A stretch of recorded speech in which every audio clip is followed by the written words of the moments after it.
sexto ano? Tudo em paz? Como é que foram de feriado? Descansaram? Ficaram em casa? Né? Deu para descansar, renovar a energia. Então agora, nessa aula de hoje, dia 16/6/2020, nós iremos recapitular o capítulo 4, que ele é muito importante, e iremos fazer a correção daquelas atividades do caderno, do livro de atividades. E depois nós iremos juntos terminar as atividades do caderno de atividades ou o livro de atividades para a gente poder fazer a correção. Então, vamos lá? Bom, o capítulo 4 nós estudamos a respeito da litosfera e os agentes que vão transformar, modelar o relevo. Nós vimos que tem dois tipos de agentes que modelam, que transformam, que formam o relevo.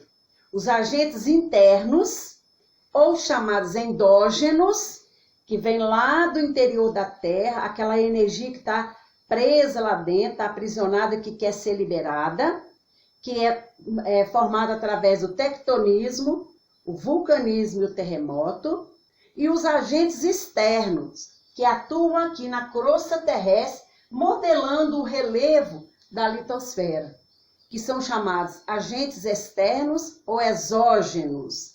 São eles a água, o vento, a temperatura, quente, frio, e que nós classificamos em intemperismo físico ou mecânico, que é a questão da temperatura, a pressão, o intemperismo químico, que ele é atuado em maior proporção pela água, lembrando que a água é o solvente natural que existe em maior abundância no nosso planeta, e o intemperismo biológico, que é feito pela ação, né, dos vegetais, de um modo geral, seres vivos, né, os animais e as plantas.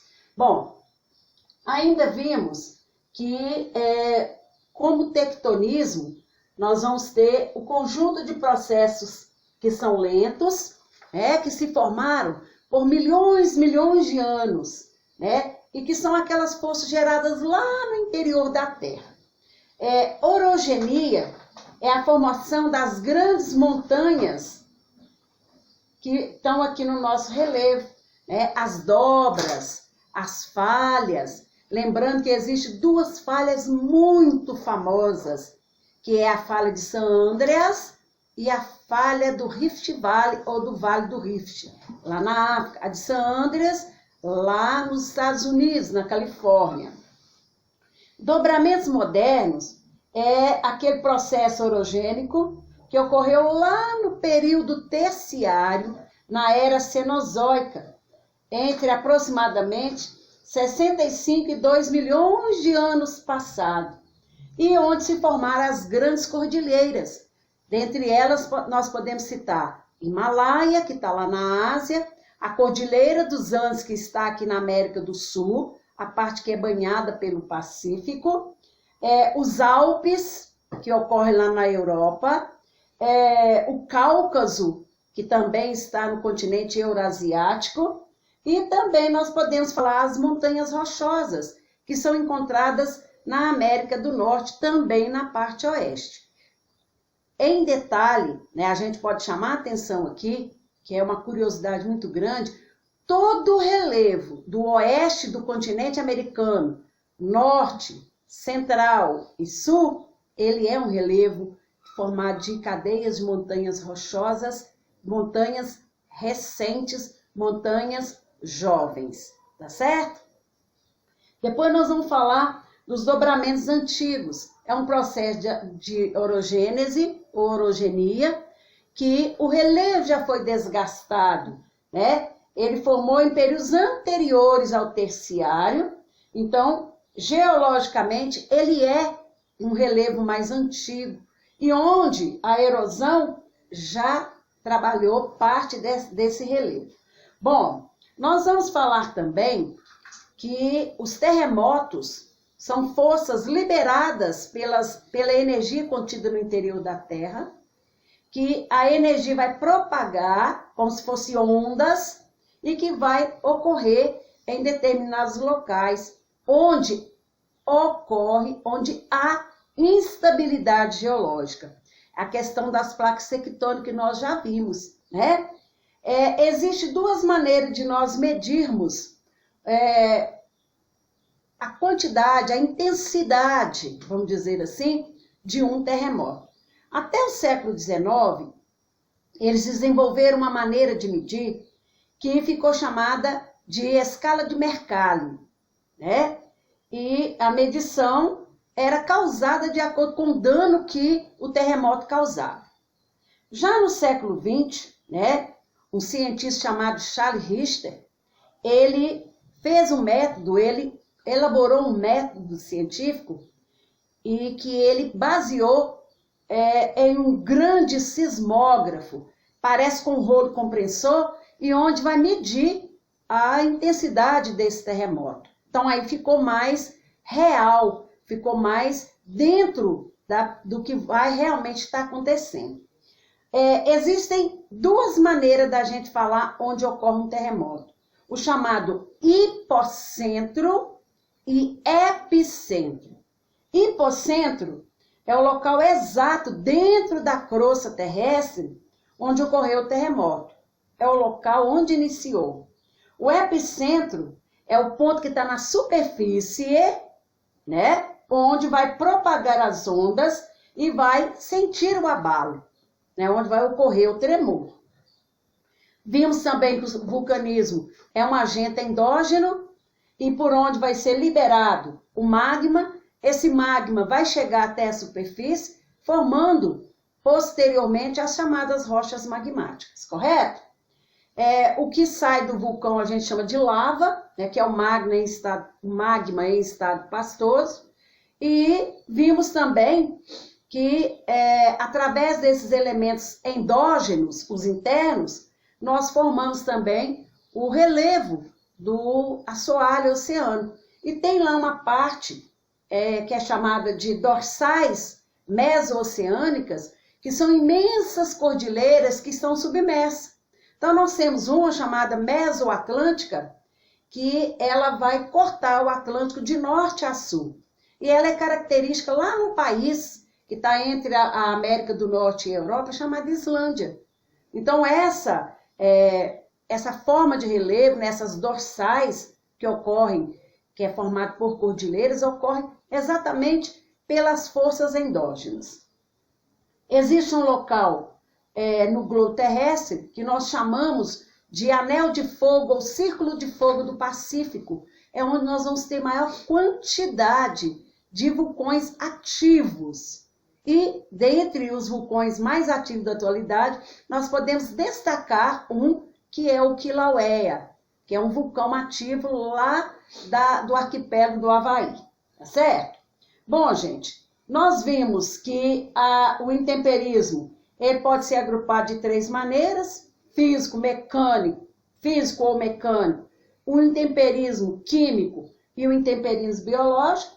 E esses intemperismos vão transformar a litosfera, né?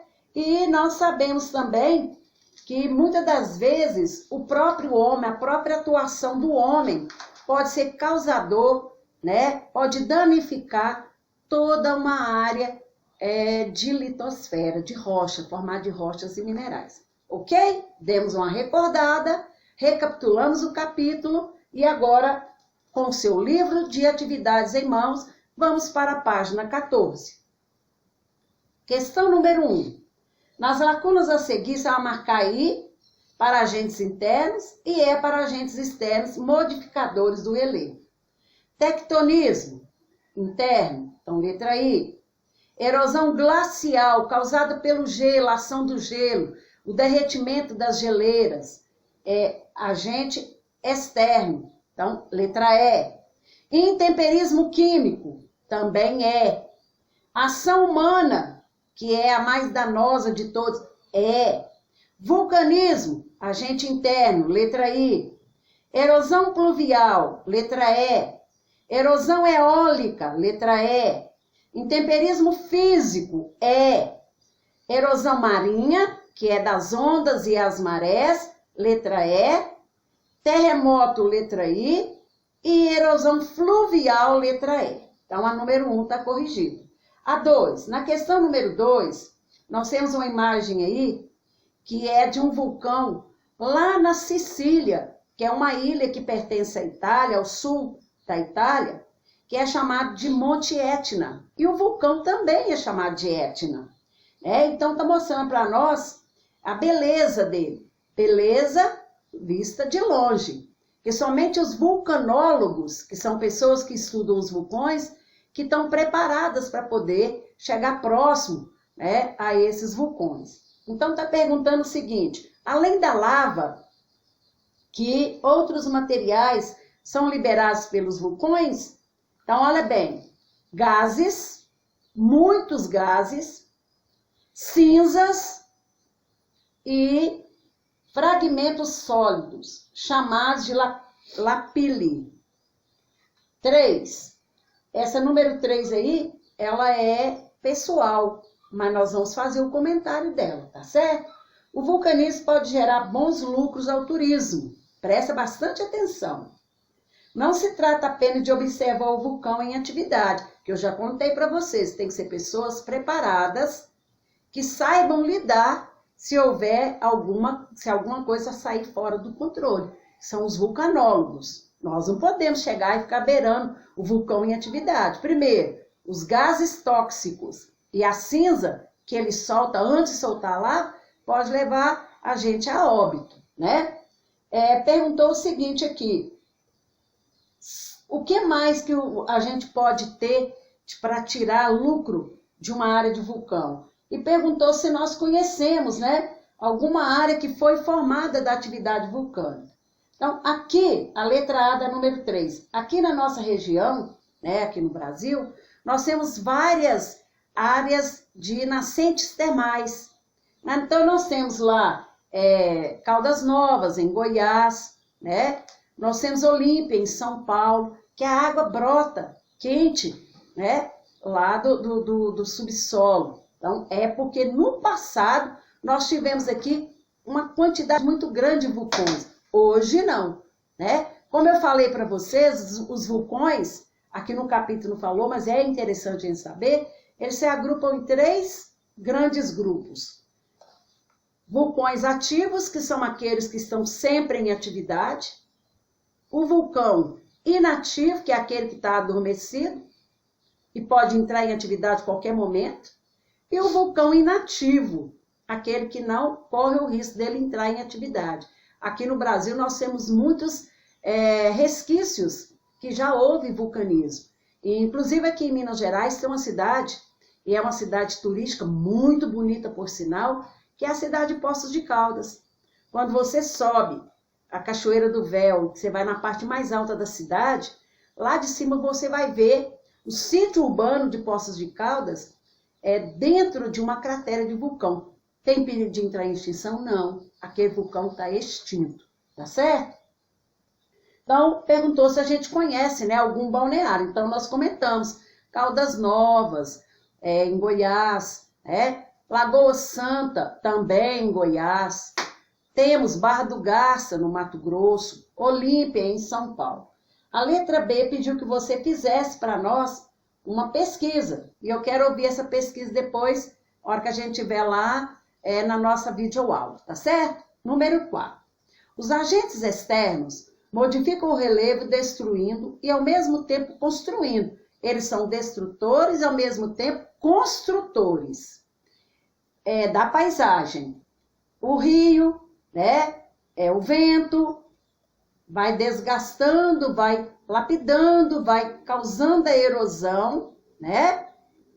Sobre as rochas, sobre os minerais e construindo lá na frente. Então, olha bem, mais adiante, o mesmo rio constrói a planície ao longo de suas margens, em ilhas sobre seu leito e em sua foz. O rio, nós vimos que a água é o solvente químico mais abundante no planeta. Ele vai carregando os sedimentos, partículas pequenas, e vai depositar na área mais baixa. Lá ele vai formar uma ilha, né? É o caso da ilha de Marajó e as outras ilhas que estão agregadas, próximas a ela, né? a ilha de Mexiana, Caviana, todos ali próximo a Marajó. Ali formou deposição de sedimentos carregado pelos rios da bacia amazônica, principalmente o rio principal, que é o Amazonas, certo? Agora, a mesma coisa nós vamos ver com a ação eólica do vento. O vento ele pode desgastar uma rocha, fragmentar e levar aquelas partículas e depositar em outros lugares. De vez em quando forma um vento forte e às vezes vai cisco no olho da gente. É uma prova que a erosão eólica ela ocorre, que o vento está carregado de partículas, às vezes que a gente nem percebe, né? Então, nós resolvemos a questão número 4.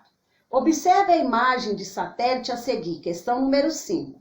Então, vai vir aí exatamente o que eu dei exemplo para vocês. Uma parte do arquipélago do Havaí, né, a principal ilha, porque lá é um arquipélago, não tem só um arquipélago, é um conjunto de várias ilhas, tá certo?